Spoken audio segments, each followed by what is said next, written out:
lavoro a moltissime persone si nutre l'animo, si cresce. Cosa rispondereste voi a chi vi dice che con la cultura non si mangia? Abbiamo scritto questo film apposta, quando l'abbiamo ideato era per dare questa risposta, perché è una cosa che si è fatta di nuovo largo, è una frase odiosa che si è rifatta largo per sentito dire, pochi sono convinti di questo secondo me, almeno mi piace credere questo, e però si è fatta largo quando naturalmente c'è stato bisogno di far fronte alle emergenze, quelle diciamo delle prime emergenze, quelle legate a un primo soccorso, che naturalmente erano necessarie.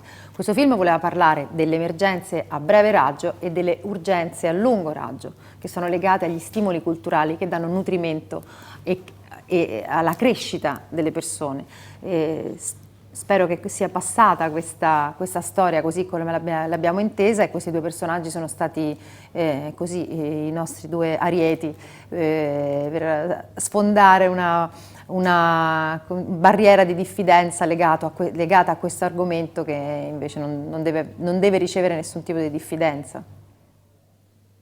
Io mi ritrovo completamente d'accordo con Paola, ma assolutamente, cioè, io sono invece convinto, visto che io non arrivo certo non sono cresciuto in un museo comunque, neanche arrivo dal mio mondo proletario, operaio, con la mia famiglia, l'ho scoperto dopo poco, che la cultura invece ti aiuta a gioire, a vivere meglio, a vivere più a lungo, secondo me, ti aiuta a sviluppare ogni cosa, quello che vuoi, può essere un metalmeccanico, come un architetto, come un cuoco, aiuta assolutamente a far meglio il tuo lavoro, perché ti riempie di gioia, di leggerezza e di riflessioni che aiutano proprio a elaborare, ti fa avere altre vite, assolutamente sicuro di questo.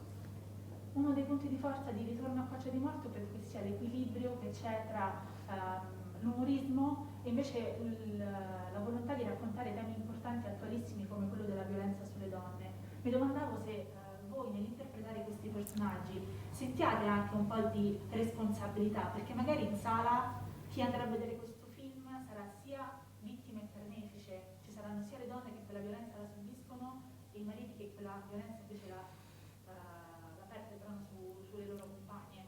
È il motivo per cui abbiamo messo quella storia tra le tante della comunità che gestisce Don Davide Luca Argentero nel film. È una storia piccola, è come le altre, il film non tratta solo di questo, ma sono tanto felice di averlo messo insieme agli altri naturalmente in questa sceneggiatura e di aver interpretato anche un tipo di donna che ha una soluzione per niente raffinata, per niente colta e per niente preparata o competente in materia, ma ha un suo metodo diciamo, per reagire. Lei reagisce come farebbe nel suo quartiere, con una capocciata. Questo naturalmente è un non insegnamento alla violenza, però è un modo realistico anche, ma umoristico soprattutto, perché si parli di questo argomento. Sono felice e sono certa che in sala ci saranno vittime e carnefici, e spero che le vittime, attraverso questa piccola cosa, attraverso anche un sorriso, solo in quel momento, perché ne avranno pochi probabilmente in casa, possano trovare anche solo una persona che possa trovare uno stimolo per parlare, reagire, andarsene. E ecco, questo sarebbe per me un grandissimo motivo di orgoglio. Faccio l'ultimissima domanda. Nel film ci sono due parentesi oniriche. Volevo sapere se secondo voi fa più paura Suor Forchetta in versione Ultimo Sigillo o le due gemelle in versione Shining? A me fa molto paura il suo sogno, mi fa molto paura. A me fa paura il suo.